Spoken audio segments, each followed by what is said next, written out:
লেখিকা তাপসী দত্তের মোহনা। খড়কুটোর মতো ভাসতে ভাসতে যখন প্রায় হারিয়ে যেতে বসেছিলাম, ঠিক তখনই খুঁটি হয়ে সুপর্ণ এলো আমার জীবনে। ওর এন্ট্রিটা সিনেমার নায়কের থেকে কোনো অংশে কম ছিল না। আমি মোহনা, আধা মফস্বলের মেয়ে। শহুরে আদব কায়দায় অতটা অভ্যস্ত নই, তার চেয়েও বলা ভালো রপ্ত করতে পারিনি। বাবা ছিলেন স্কুল টিচার আর মা নেহাতি একজন গৃহবধূ। আমি তাদের একমাত্র সন্তান। পড়াশোনায় কোনোদিনই তুখোড় ছিলাম না, পড়তে কোনোদিনই আমার ভালো লাগতো না, বরং হারমোনিয়ামে আমি অনেক বেশি স্বচ্ছন্দ। তাই পল সায়েন্সে গ্র্যাজুয়েশন করার পর আর এগোবার কথা ভাবিনি। বাবাও কোনোদিন আমাকে পড়াশোনা নিয়ে কোনো চাপ দেননি। তিনি বরাবর বলতেন, যেটা তোমার ভালো লাগে তুমি সেটা নিয়েই এগিয়ে যাও। অনেক গুণী শিল্পীদের থেকে গানের তালিম নিয়েছিলাম। আশেপাশে কোনো সাংস্কৃতিক অনুষ্ঠান হলে আমার ডাক অবশ্যই পড়ত। সকলে বলতো আমার গলায় নাকি সাক্ষাৎ সরস্বতীর বাস। সত্যি বলতে কি, গান গেয়ে আমি আনন্দ পেতাম। আমার বাড়িতেই একটা গানের স্কুল খুলেছিলাম। আমি আর আমার গান নিয়ে বেশ চলছিল আমার জীবন। মাঝে মধ্যে টুকটাক সম্বন্ধ আসতো বিয়ের জন্য। পাত্রপক্ষও আসতেন, প্লেট ভরে মিষ্টি খেতেন, চলে যেতেন। ওদিক থেকে আর কোনো খবর আসতো না। আসলে আমি তথাকথিত সুন্দরী নই কি না? আর ওই এখনকার দিনের বিউটি পার্লারে যাওয়া বা স্টাইল দেখিয়ে ড্রেস আপ করা আমার আসে না। বিয়ে নিয়ে আমি উদাস থাকলেও বাবা মা অবশ্য আমার বিয়ে নিয়ে বেশ চিন্তিত ছিলেন। আমার অবশ্য একটাই শর্ত ছিল, আমি যেমন আমায় তেমনভাবে অ্যাকসেপ্ট করতে পারলে বিয়ে হবে, নচেত বিয়ে করার জন্য আমি নিজেকে চেঞ্জ করতে পারবো না। বাবা মাকে আমি খুব ভালোবাসি। ওনাদের ছেড়ে চলে যেতে হবে ভাবলেই বুকের ভেতরটা মোচড় দিয়ে ওঠে। এক সকালের কথা, এমন এক সকাল রাতের চেয়েও অন্ধকার। সবে ঠান্ডা পড়তে শুরু করেছে। আমার বাবা ছিলেন অ্যাজমার পেশেন্ট। কদিন ধরে একটু সর্দি কাশি লেগেছিল। সেদিন সকালে বাবার ঘরে চা দিতে গিয়ে চরম অঘটনটা ঘটল। বাবার নিথর শরীরটা এক লহমায় আমার পায়ের তলা থেকে মাটি কেড়ে নিয়েছিল। মাথার ওপর থেকে একটা ছাতা সরে গেল আমার। বাবার এভাবে চলে যাওয়াতে মা বিছানা নিলেন। নাওয়া খাওয়া কথা সব বন্ধ। আকস্মিকভাবে বাবাকে হারানো, তার ওপর মায়ের এই অবস্থা। একলা দিশেহারা আমি পথ খুঁজে বেড়াই। ঠিক 1 মাস পর মাও আমাকে ছেড়ে চিরদিনের মতো বিদায় নিলেন। একটা গোটা বাড়িতে একলা আমি প্রতিটা মুহূর্ত যন্ত্রণায় ক্লিষ্ট হতে থাকি। এরকম জীবনের মানে কি? কি লাভ আমার বেঁচে থেকে? যে গানকে আমি এত ভালোবাসতাম, গলা থেকে সেই গানও হারিয়ে গেছে। 2 মাস হলো আমি দমদমে রয়েছি আমার মামার বাড়িতে। আমার মামা মামি আমাকে এখানে নিয়ে আসেন। আদর যত্নে কোনো খামতি নেই। কেন যে মা থাকতে মামার সাথে সম্পর্ক ছিল না কে জানে। সেই কোন ছোটবেলায় মামা মামিকে দেখেছিলাম, সেসব স্মৃতি এখন আবছা। আমার তো বেশ লেগেছে মামা মামিকে, আর মামা তো দাদাটিও বেশ ভালো। এখানে না এলে হয়তো আমি মরেই যেতাম। 2 মাস ধরে আমার বাড়ি তালাবন্ধ হয়ে পড়ে আছে। কি অবস্থায় আছে কে জানে। কয়েকটা জামাকাপড় ছাড়া কিছুই সাথে আনিনি। বন্ধ বাড়িতে দরকারি কাগজপত্র সবই রয়েছে, একবার যাওয়াও দরকার। মনের কথাটা মামাকে বলতেই উনি হাউমাউ করে উঠলেন, দেখো মেয়ের কাণ্ড, বন্ধ বাড়িতে তুই একা যাবি কি রে? তাছাড়া ওখানে গেলেই আবার তোর মন খারাপ করবে, বাবা মায়ের কথা মনে পড়বে। তার চেয়ে বরং আমায় চাবি দিস, আমি একবার দেখে আসবো খন। মামা অবশ্য কথাটা ভুল কিছু বলেননি। এই 2 মাসে আমি মানসিকভাবে অনেকটাই সুস্থ। সত্যিই তো, যদি ও বাড়িতে গেলে আবার মন খারাপেরা ভিড় করে আসে। কয়েকটা দিন পরে যাওয়াই বোধহয় ভালো আমার পক্ষে।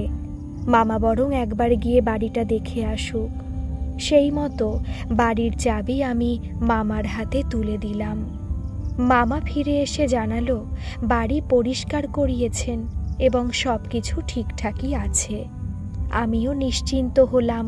হঠাৎ করে অভিভাবকহীন হয়ে পড়া আমি, অভিভাবক পেয়ে কি যে শান্তি আর নিশ্চিন্তি তা বলে বোঝাতে পারবো না। পায়ের নিচের যে মাটি আমার আলগা হয়ে গেছিল তা আবার একটু একটু করে শক্ত হতে শুরু করেছে। আমি বাইরের জগৎটাকে সেভাবে দেখিনি, বাবাই সবটা সামলাতেন। বাবার অবর্তমানে মামা মামিকে পেয়ে আমি অনেকটাই নিশ্চিন্ত। সব কিছু ঠিকঠাকই চলছিল। ছন্দপতন ঘটল শ্রাবণীর ফোনটা এসে। শ্রাবণী আমার ছোটবেলার বান্ধবী।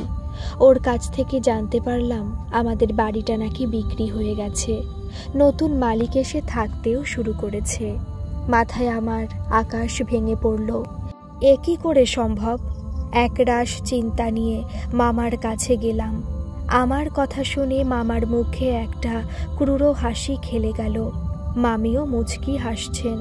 আমি কিছুই বুঝলাম না, আমার এমন দুর্দিনে ওনাদের হাসি এলো কি করে। তোমরা হাসছো কেন মামা?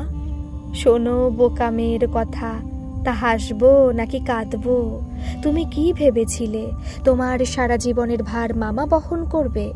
এই যে এখানে থাকছো, 4 বেলা অন্ন ধ্বংস করছো, এগুলো কি সব মাগনাতেই হয়ে যাবে নাকি? তার মানে মামা তুমি বাড়িটা বিক্রি করেছো? আমাকে একবার জানালেও না। জানালে তুমি বিক্রি করতে দিতে? মায়ের গয়নাঘাটি আসবাবপত্র সব বেচে দিয়েছো? এই তো মেয়ের বুদ্ধি খুলেছে। এখন যাও তো, বাড়িতে অনেক কাজ পড়ে আছে, সেরে ফেলো। সেদিন থেকে মামা মামির ব্যবহার আমূল পাল্টে গেল। শুরু হলো আমার ওপর অকথ্য অত্যাচার। এখন বুঝলাম মা কেন মামার সাথে সম্পর্ক রাখেননি। অনেকবার ভেবেছি থানায় গিয়ে মামার নামে কমপ্লেন করব, কিন্তু লড়াইটা লড়ার মতো মনের জোর কিছুতেই পাচ্ছিলাম না। বাবা মায়ের সব স্মৃতি আমি হারিয়ে ফেলেছি। এখন আমি সম্পূর্ণ নিঃস্ব। এত বড় লড়াই একা লড়ব কিভাবে? মানুষকে বিশ্বাস করা যে কত বড় ভুল আমি হাড়ে হাড়ে টের পেয়েছি। আর যাই হোক, মাথার ওপর তো একটা ছাদ আছে। তাই মামা মামির শত দুর্ব্যবহার সত্ত্বেও আমি এই আশ্রয় ছেড়ে বেরিয়ে আসতে পারছিলাম না। তবে যেটাকে আমি ছাদ বলে ভেবেছিলাম তা যে অচিরেই কাটা হয়ে নেমে আসবে আমার জীবনে, তা আমি অতি বড় দুঃস্বপ্নেও ভাবতে পারিনি। সেদিন সন্ধেবেলায় ঘটে গেল অঘটনটা। মামা মামি বাড়ি ছিলেন না, আমি একাই ছিলাম বাড়িতে। আমার মামাতো দাদা সেদিন তাড়াতাড়ি অফিস থেকে ফিরেছিল। আমি কিচেনে ওর জন্য চা করতে ঢুকেছিলাম। সবে চায়ের জল ফুটে উঠেছে, আমি বুঝতে পারলাম দুটো শক্ত হাত আমার কোমরে আষ্ঠে পৃষ্ঠে জড়িয়ে রয়েছে। হাত দুটো ছাড়াবার চেষ্টা করতে আরও শক্ত হয়ে গেল বাঁধন। তার গরম নিঃশ্বাস আমার ঘাড়ে পড়ছে ক্রমাগত।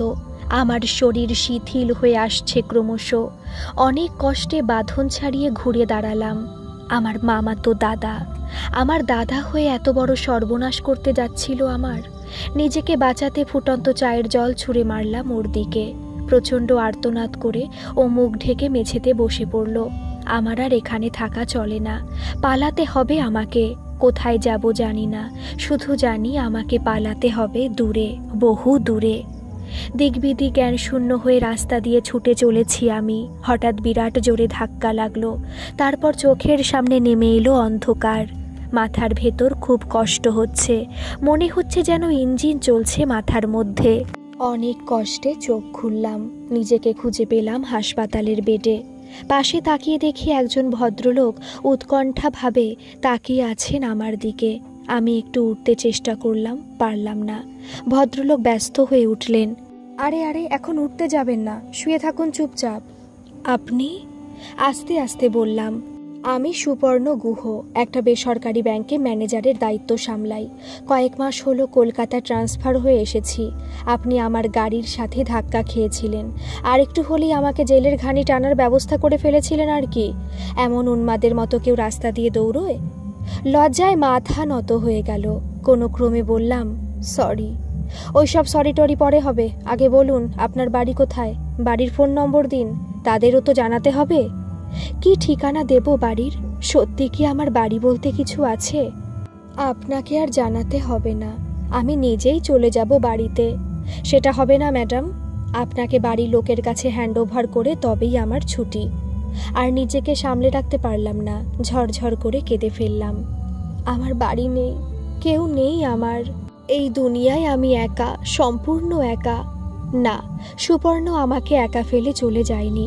2 দিন পরে হসপিটালের সমস্ত বিল মিটিয়ে আমাকে একটা লেডিস হস্টেলে থাকার ব্যবস্থা করে দিয়েছিল। ওর চেষ্টাতেই একটা স্কুলে গানের টিচারের চাকরি জুটে যায়। সুপর্ণর সাথে আমার যোগাযোগ ক্রমশ বাড়তে থাকে।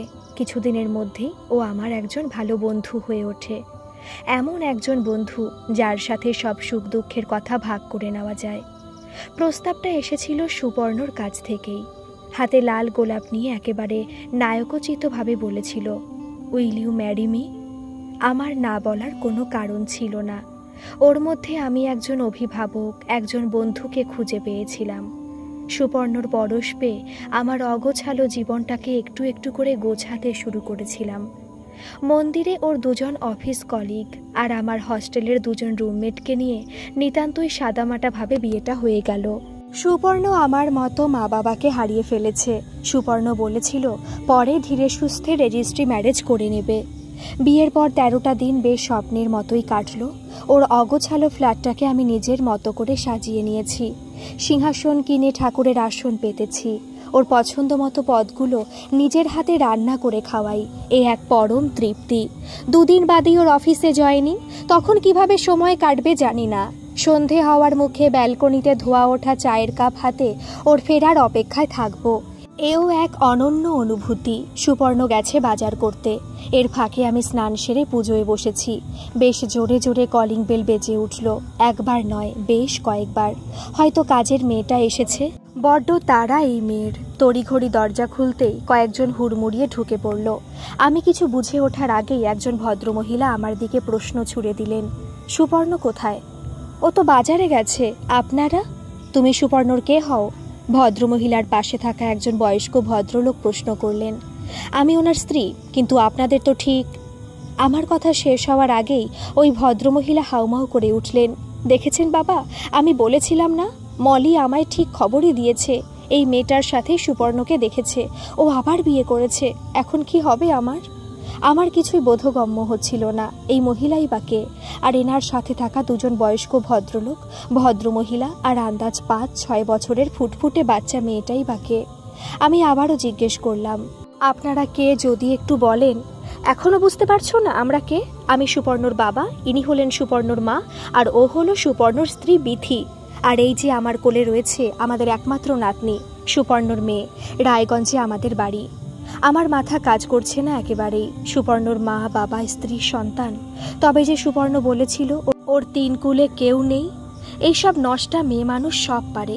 দেখছো না আমাদের ছেলেটাকে কেমন বশ করে একেবারে বিয়ে অবধি করে নিয়েছে। আপনি পুলিশে খবর দিন বাবা। আমাকে নিয়ে ওদের কথোপকথন চলছেই। আমার সম্বন্ধে বলা নোংরা উক্তিগুলো কানের পর্দায় এসে সজোরে ধাক্কা খাচ্ছে। মাথার 2টো পাশ ঢিপ ঢিপ করছে। অসহ্য যন্ত্রণা। আমি কিংকর্তব্য বিমূঢ় হয়ে মাথায় 2টো হাত চেপে বসে আছি। এর মধ্যে সুপর্ণ বাজার থেকে ফিরল। ওকে দেখে ওরা হাউমাউ করে উঠল, এই তো বোম্বাই এসে গেছে। কিরে, তুই এসব কি কেচ্ছা কেলেঙ্কারি করছিস বলতো? এইসব নষ্টা মেয়ে মানুষের পাল্লায় পড়লি কিভাবে? আমিও ছুটে গেলাম সুপর্ণর কাছে। ওর মুখটা কেমন পাংশুটে হয়ে গেছে। ওদের তর্কাতর্কিতে আমি কিছু বলার সুযোগই পাচ্ছি না। ইতিমধ্যে সে বয়স্ক ভদ্রলোকের কোলে থাকা বাচ্চাটি সুপর্ণর কোলে বাবা বাবা বলে ঝাঁপিয়ে পড়ল। সবাই মিথ্যে বলতে পারে, কিন্তু বাচ্চা কখনো মিথ্যে বলবে না বা তার বাবাকে চিনতে ভুল করবে না। আমার পায়ের তলা থেকে মাটি আবারও সরে গেল। সুপর্ণকে নিয়ে যে স্বপ্নের জাল বুনেছিলাম তা ছিঁড়ে টুকরো টুকরো হয়ে গেল। চোখে আমার অঝোর শ্রাবণ ধারা। জানি না কোথা থেকে এত মানসিক বল পেলাম। সুপর্ণর জামার কলারটা জোরে টেনে ধরলাম। You bastard, bloody fool! কেন আমায় নিয়ে এমন খেলা খেললে? কি ক্ষতি করেছিলাম তোমার? বিশ্বাস করো মোহনা, আমি তোমায় ভালোবাসি। সব কিছু খুলে বলতাম তোমায়। বিশ্বাস করো। বিশ্বাস? তোমাকে? ভালোবাসা মাই ফুট। একজন মেয়ে হয়ে আরেকটা মেয়ের সংসার ভাঙে যে ভালোবাসা, সেই ভালোবাসা আমি চাই না। যে সম্পর্কটাই একটা মিথ্যের ওপর দাঁড়িয়ে, সেই সম্পর্কের আবার কোনো মানে হয় নাকি? আমি চললাম, তোমরা ভালো থেকো। এক কাপড়ে বেরিয়ে এসেছিলাম ও বাড়ি থেকে। আর এক অজানা পথের উদ্দেশ্যে আমার যাত্রা শুরু হলো। একবার ভাবলাম, কি লাভ এই জীবন রেখে? পরমুহূর্তেই মনে হলো, কয়েকটা বাজে ফালতু লোকের জন্য কেন আমার জীবন নষ্ট করব? আমাকে বাঁচতে হবে লড়াই করে। কথায় বলে, যার কেউ নেই তার ভগবান আছে। কথাটা আমার ক্ষেত্রে 100% সত্যি। আমার বর্তমান ঠিকানা এক আশ্রম। গঙ্গার ধারে শান্ত নিরিবিলি সুন্দর পরিবেশ। এখানে সন্ধ্যারতির সময় আমি ঠাকুরের গান গাই, আশ্রমে টুকটাক কাজ করে দিই। বিনিময়ে দুবেলা পেট ভরা খাবার আর মাথা গোজার একটা ঠাঁই জুটে গেছে। ভালোই লাগছে বেশ। আমার ফেলে আসা জীবন আর মনে করতে চাই না। ভগবানের সেবায় নিজেকে নিয়োজিত করে মনটা এখন আমার অনেক শান্ত। তবে যার জীবন ঘটনার ঘন ঘটায় মোড়া, তার জীবন কাহিনী তো এত সহজে শেষ হওয়ার নয়। আশ্রমে বাৎসরিক অনুষ্ঠান চলছে। কলকাতার নামি দামি শিল্পীরা এসেছেন ভগবানের চরণে তাদের সঙ্গীত নিবেদন করতে। আমিও দুটো ভজন পরিবেশন করার সুযোগ পেয়েছিলাম। আমার ভজন একজনকারী নামী গায়কের ভালো লেগে যায়। উনি প্লেব্যাক করার প্রস্তাব দেন। যদিও আশ্রমের মহারাজজির অনেকটা ভূমিকা ছিল এখানে। মহারাজজির আশীর্বাদ নিয়ে আমার যাত্রা শুরু হলো। এরপর আর আমাকে পেছন ফিরে তাকাতে হয়নি। কেটে গেছে 5টা বছর। আমি এখন কলকাতার নামকরা সঙ্গীত শিল্পীদের একজন। প্রচণ্ড ব্যস্ততায় সময় কাটে। ফেলে আসা জীবনকে মনে করার সুযোগ পাই না খুব একটা। সময় সুযোগ পেলে অবশ্য আশ্রমে যাই, মানসিক শান্তি লাভের আশায়। একদিন বিকেলের কথা, রেকর্ডিং সেরে সবে বেরিয়েছি। গাড়িতে উঠতে যাব, একজন মাঝবয়সী ভদ্রলোক হুড়মুড় করে আমার সামনে এসে পড়লেন। আমি একটু বিব্রত হয়েই বললাম, কি আশ্চর্য, একটু দেখে চলবেন তো। সরি ম্যাডাম, আমায় চিনতে পারছেন? কিছুক্ষণ ভদ্রলোকের মুখের দিকে তাকিয়ে রইলাম। না, কিছুতেই চিনতে পারলাম না। আলতো করে ঘাড় নাড়লাম। ম্যাডাম, আমি কৃষ্ণ, সুপর্ণর কলিগ। আপনাদের বিয়ের সময় আমি ছিলাম। সুপর্ণ নামটা শুনে এক ঝটকায় অনেকগুলো স্মৃতি ভেসে উঠল চোখের সামনে। 13 দিনের বিবাহিত জীবনে একবার দেখা সুপর্ণর বন্ধুকে মনে না থাকারই কথা। তাও বললাম, পারছি। থ্যাংক গড আপনি আমায় চিনেছেন। আমার একটু জরুরি দরকার ছিল আপনার সাথে। আমার সাথে? বলুন, কি দরকার? সুপর্ণ খুব অসুস্থ হয়ে হাসপাতালে ভর্তি আছে, খালি আপনাকে খুঁজছে। আমার তো এখানে কিছু করার নেই। ভালো ডাক্তার দেখান, চিকিৎসা করান, সব ঠিক হয়ে যাবে। কিচ্ছু ঠিক হবে না ম্যাডাম, ও লিভার ক্যান্সারে আক্রান্ত, মৃত্যুর সাথে পাঞ্জা লড়ছে। আমি কিছু না বলেই গাড়িতে উঠতে যাচ্ছিলাম। কৃষ্ণ একটা চিরকুট দিয়ে বলল, এটা আমার নাম্বার। যদি মনে হয় সুপর্ণকে শেষ দেখা দেখতে যাবেন, তাহলে আমায় একটা ফোন করে নেবেন। না, চিরকুটটা আমি ফেলিনি। যে ভালোবাসাকে আমি গলা টিপে মেরে ফেলেছিলাম এক সময়, আদৌ তা মরেনি। সুপর্ণ নামটা শুনে আবার তিল তিল করে জেগে উঠছে আমার সুপ্ত ভালোবাসা। সুপর্ণর সাথে একবার দেখা করা উচিত। কি বলতে চায় ও? হাসপাতালের বেডে যে রুগ্ন শীর্ণ মানুষটা শুয়ে আছে, তার সাথে 5 বছর আগের সুপর্ণর কোনো মিল নেই। বিশ্বাস করতে কষ্ট হয় যে ইনি সুপর্ণ। আমাকে দেখে উঠে বসার চেষ্টা করলো, কিন্তু পারল না। ভাঙা ভাঙা শব্দে বলল, তুমি এসেছো মোহনা, আমায় তুমি ক্ষমা করে দিও। তোমার সাথে আমি অন্যায় করেছি। তোমায় কিন্তু আমি সত্যি ভালোবেসেছিলাম। সত্যিটা বলতে ভয় পাচ্ছিলাম, পাছে তোমায় হারিয়ে ফেলি। তাই তুমি ছেড়ে চলে যাবার পর আমার বিথির সাথে ডিভোর্স হয়ে যায়। বাবা মাও আমাকে ত্যায্য করলেন। আমার মেয়েকেও আমার থেকে কেড়ে নিল ওরা। মদ ছাড়া আর কি নিয়ে বাঁচতাম বলো? তোমার কাছে আমার দোষের অন্ত নেই। বলো, আমায় তুমি ক্ষমা করেছো? নইলে আমি যে মরেও শান্তি পাবো না। আমি ক্ষমা করার কে সুপর্ণ? মিথ্যে ছলনা কেন করলে আমার সাথে? মনে রেখো, ওপরে একজন আছেন, তিনি সব বিচার করেন। শুধু ভগবানকে ডাকো। আর এক মুহূর্ত ওখানে দাঁড়াতে পারিনি। খুব অস্বস্তি হচ্ছিল আমার। পরের দিন মাঝরাতে কৃষ্ণ খবরটা দিল, সুপর্ণ আর নেই। জানলার গ্রিল ধরে অনেকক্ষণ দাঁড়িয়েছিলাম আকাশের দিকে চেয়ে। কালো আকাশের বুকে জোনাকির মতো জ্বলছে তারারা। সুপর্ণ কি আছে এই তারাদের মাঝে? নদী হয়ে বইতে শুরু করেছিলাম, এখন সমুদ্রে গিয়ে মিশেছি।